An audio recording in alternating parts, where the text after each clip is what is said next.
बिस्मिल्लाहिर्रहमानिर्रहीम अस्सलाम वालेकुम वरहमतुल्लाहि वबरकातुहू। नाज़रीन इकराम, जो सियासी गर्मा गर्मी और बदलते हुए हालात रोज़ाना हमारे सामने आते जा रहे हैं और चेंजेस होती जा रही हैं, उस पर आज बात करेंगे। इमरान खान साहब की नाअहली के हवाले से क्या ये जो तौहीन अदालत बनती है या नहीं बनती, पहले भी इस पर बात हो चुकी है। और आइन इस बारे में क्या कहता है, क्या उखाड़ पिछाड़ हो रही है, पंजाब असम्बली के हवाले से क्या सूरत हाल चल रही है, उसको गिराने की पूरी कोशिश की जा रही है, ज़ोर लगाया जा रहा है, उस पर भी बात करेंगे। और अदालतों में क्या सब के लिए, जब वज़ीर आज़म जाए या अपोजिशन जाए, तो क्या सब के लिए एक जैसा जो मसावी सलूक होना चाहिए, सिक्योरिटी के मुनासिब बंदोबस्त सब के लिए एक जैसे होने चाहिए या नहीं होने चाहिए। बल्कि हाजिर सर्विस जो हुकूमत है, जैसे KP की है, तो वहाँ के कायदीन अगर जाएँ और प्राइम मिनिस्टर जाएँ तो क्या सबके साथ मुसावी सलूक होना चाहिए या नहीं, इस पर भी बात करेंगे। ख़रीदो फ़रोख्त के हवाले से क्या चल रहा है। एक तो जी हाँ, एक तो हम ग्रॉसरी ख़रीदते हैं, टमाटर प्याज सब्जियाँ दालें ख़रीदते हैं। एक है इंसानों की मंडियाँ, क्या वो बाज़ार दोबारा गर्म होने लगे, इन सब चीज़ों पर आज बात करेंगे और मुख्तसर बात करेंगे। आप पूरी वीडियो देखिएगा और काइंडली अपने कमेंट्स में लाजमी बताइएगा कि आपकी इस बारे में क्या राय है। सबसे पहले तो यह है कि PTI के कायदीन का इजलास हुआ और वहाँ पे सब ने मुत्तफ़िका तौर पे इमरान खान साहब को बहैसियत चेयरमैन उन पे एतमाद का इज़हार किया और उसके हवाले से उन्हें कॉर्नर करने के लिए जो भरपूर तरीके से कोशिश की जा रही है कि किसी न किसी केस में किसी न किसी तरह वो नाअहल हो जाएं और सियासत से बाहर हो जाएं या उनकी पार्टी को तोड़ दिया जाए।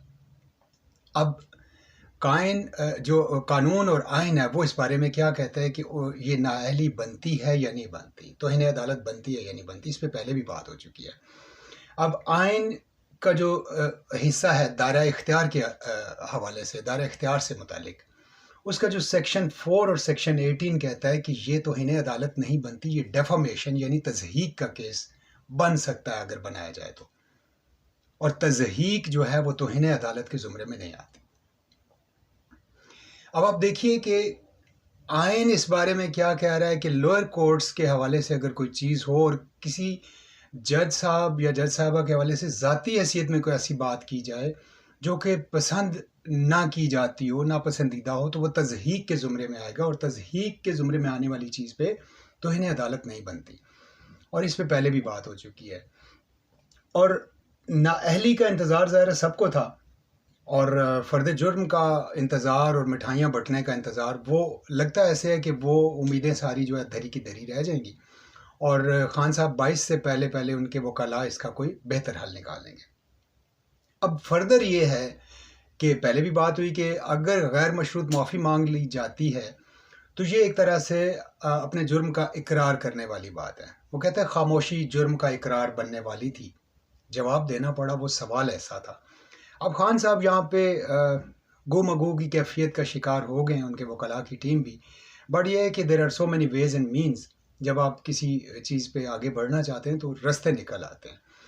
लेकिन इसमें एक तो ये हो सकता है कि इंट्रा कोर्ट अपील हो सकती है, यानी हाई कोर्ट के अंदर ही इसको अपील इसके अगेंस्ट की जा सकती है कि भाई ये मैंने तौहीन अदालत नहीं की या इस तरह वो फिर जेरा शुरू हो जाती है, उस पर दलाइल वगैरह के साथ चीज़ें आगे बढ़ती हैं और फिर अल्टीमेटली जो भी रिजल्ट निकलता है उस पर फैसला आ जाता है। इंट्रा कोर्ट अपील यहाँ पे इसलिए इस वक्त मुमकिन नहीं है कि जजेस की तादाद पूरी नहीं है। मैं कहना ये चाह रहा हूँ कि ये चूँकि 5 जजेस का बेंच था, तो अभी अगर इंट्रा कोर्ट अपील की जाती है तो फिर 6 या 7 जजेस का बेंच होना चाहिए, यानी 5 से बड़ा बेंच उसको सुने, तब इंट्रा कोर्ट अपील यहाँ पे मौसर हो सकेगी। चूँकि जजेस की तादाद पूरी नहीं है तो ये बाय डिफ़ॉल्ट ये सुप्रीम कोर्ट में केस चला जाता है। अब सुप्रीम कोर्ट में अगर तो ये फ़र्द जुर्म जुर्म का इकरार करने के बाद जाता है, यानी कि जी ठीक है मैं गैर मशरूत माफ़ी मांगता हूँ, इसका मतलब होता है कि इंसान अपने जुर्म का इकरार कर रहा है, तो उसके बाद अगर सुप्रीम कोर्ट में जाता है तो आपका केस पहले ही कमज़ोर हो जाता है। यानी ले दे के एक ही चीज़ बज़ाहिर नज़र आ रही है कि इस पे या तो गैर मशरूत माफ़ी मांगी जाए या फिर वकला की टीम इसको इस तरह से साबित करे कि ये तौहीन अदालत का केस बनता ही नहीं है, और अगर तज़हीक हुई है तो हम उनसे पर्सनल डोमेन में फ़िज़िकली अपेयर होके उनसे हम माफ़ी मांग लेंगे। तो चूँकि ये तौहीन अदालत का केस नहीं बनता, तो इसलिए अदालत में इसमें जो बाकायदा माफ़ी रिटन में जो है वो बनती भी नहीं है। वो खैर फिर वकला का काम है कि वो उसको कौन से कानूनी नुक्ते निकाल के कैसे केस को आगे लेके चलते हैं। अब MNAs और MPAs की बोलियां दोबारा लग रही हैं। उनको पहले कन्विंस किया जा रहा है कि PTI को छोड़ दो और इमरान खान को तनहा कर दो। वो जब कन्विंस नहीं हो रहे तो उनको फिर पैसों की ऑफ़र लगाई जा रही है। जब पैसों पे भी नहीं कन्विंस हो रहे तो उनको फ़ोन कॉल्स आ रही हैं और उनको थ्रेटन किया जा रहा है। ये सिलसिला दोबारा बड़ी शिद्दत के साथ चल पड़ा है। अच्छा, ये चीज़ पहले भी होती रही है और सबको मुँह की खानी पड़ी और किसी तौर कामयाबी नहीं हुई। अब देखते हैं कि आगे फर्दर चीज़ें कैसे चलेंगी। एजेंसियों की रिपोर्ट आई है जनाब कि खान साहब जो 9 सीटों पे इलेक्शन होने जा रहे थे वहाँ पे 9-0 से वो विन करते हुए नज़र आ रहे हैं। यानी 9 की 9 सीटें जो है वो खान साहब क्लीन स्वीप कर जाएंगे। एजेंसियों की इस रिपोर्ट के बाद चूँकि फ़र्द जुर्म भी अभी नहीं लगी और खान साहब आगे बढ़ते हुए नज़र आ रहे हैं विक्ट्री की तरफ, कामयाबी की तरफ, तो ऊपर से एजेंसियों की रिपोर्ट चली गई हुकूमत को कि ये 9-0 से जीतते हुए नज़र आ रहे हैं। तो फिर बाकी सारी चीज़ें तो अवाम के सामने हैं कि इलेक्शन कमीशन और ये सारे एक ही थैली के चटे बटे हैं। तो फिर इसका फौरी हल ये नज़र आया कि सैलाब का बहाना बना के इलेक्शन को मुलतवी कर दिया जाए। हालांकि ग्राउंड रियलिटी ये है कि जो इलाका मेजॉरिटी ऑफ द एरिया जो है वो सैलाब ज़दा है ही नहीं जहाँ पे इलेक्शन मुलतवी किए गए हैं। तो ये अवाम से मैं यही कहूँगा, मैं भी अवाम में से हूँ, कि ज़रा सुनिए और सर धुनिए वाली सूरत हाल है कि देखते जाएं कि क्या क्या हो रहा है। वो क्या कहता है कि क्या क्या ना पड़ा देखना, क्या क्या नहीं देखा आँखों ने मगर ऐसा तमाशा नहीं देखा। जो आज हो रहा है इससे पहले कभी मौर्रिख ने भी ना पढ़ा होगा, ना लिखा होगा, ना सुना होगा। 10 तारीख जो है वो खान साहब का आखिरी जलसा होगा अपने इलेक्शन कैंपेन के सिलसिले का, और अभी जो है वो आखिरी कॉल भी खान साहब किसी भी वक्त दे सकते हैं इस्लामाबाद को बंद करने की, क्योंकि अवाम जो है ज़ाहिर है वो जब बुलाते हैं वो आ जाते हैं, जब जलसा करते हैं अवाम आ जाते हैं। लेकिन अवाम के ऑफ कोर्स ये भी देखना है कि उनका बजट भी डिस्टर्ब होता है। कोई अपनी दिहाड़ीदार है तो दिहाड़ी छोड़ के आता है, कोई जॉब करता है तो अपना डे ऑफ करके आता है। तो आई मीन सारे डेली वेजेस वाले हैं या सैलरीज वाले हैं। तो देखना ये होगा कि अवाम के टाइम को कैसे कीमती बनाया जाए, उनको यूटिलाइज़ कैसे किया जाए और उनको बार बार बुलाने की बजाय एक ही बार बुलाया जाए। और गालबन अगली स्ट्रेटजी यही होगी कि इस्लामाबाद को चारों तरफ से बंद कर दिया जाए और इनको सियासी मौत मार दिया जाए। PDM के टोले को, करप्ट टोले को, जो हराम के पैसों से ख़रीदा गया, जो फॉरेन फंडिंग के साथ ख़रीदा गया, मनी लॉन्ड्रिंग के ज़रिए ख़रीदा गया, इस टोले को हराम सियासी मौत मार दिया जाए। तो अब देखते हैं खान साहब कैसे इस चीज़ को आगे लेके चलते हैं। कामरान खान साहब के साथ असद उमर साहब का इंटरव्यू था, तो कामरान खान साहब आपको पता है कि बड़ी ज़बरदस्त क्वेश्चनिंग करते हैं और बड़ी ज़बरदस्त तज्ज़िया करते हैं। अब कामरान खान साहब ने जो है उनसे क्वेश्चन किया कि क्या खान साहब जो है वो गैर मशरूत माफ़ी मांगेंगे, अगर वो मतलब मांग सकते थे तो उन्होंने क्यों नहीं मांगी, और ऐसी कौन सी रुकावट थी। तो उन्होंने बड़े ज़बरदस्त तरीके से जवाब दिया कि खान साहब ज़ाहिर है इजाज़त ले रहे थे बात करने की और वो हो सकता है कोई ऐसी ही बात करते। तो उन्होंने कहा कि वकीलों के ज़रिए भी उन्होंने अपनी बात को वाज़ेह करने की कोशिश की है और मज़ीद शायद वो ख़ुद भी उसकी वजाहत करते। उन्होंने कहा कि खुले तरीके से खुल डुल के उन्होंने तहरीरी माफ़ीनामा क्यों नहीं जमा कराया। तो उन्होंने कहा कि खान साहब की ये ज़िद नहीं बनी हुई कि वो इस सिलसिले में कोई जैसे अदालत को मंजूर है वो वैसे नहीं कहना चाह रहे। जितनी अंडरस्टैंडिंग थी उस हिसाब से जैसे लीगल टीम ने उनको मशवरे दिए तो उन्होंने उस तरह से जो है वो चले आगे बढ़े। तो लीगल टीम अगर इस पे कोई भी चीज़ उनको गाइड करते हैं तो वो उस तरह इंशाल्लाह आगे बढ़ेंगे।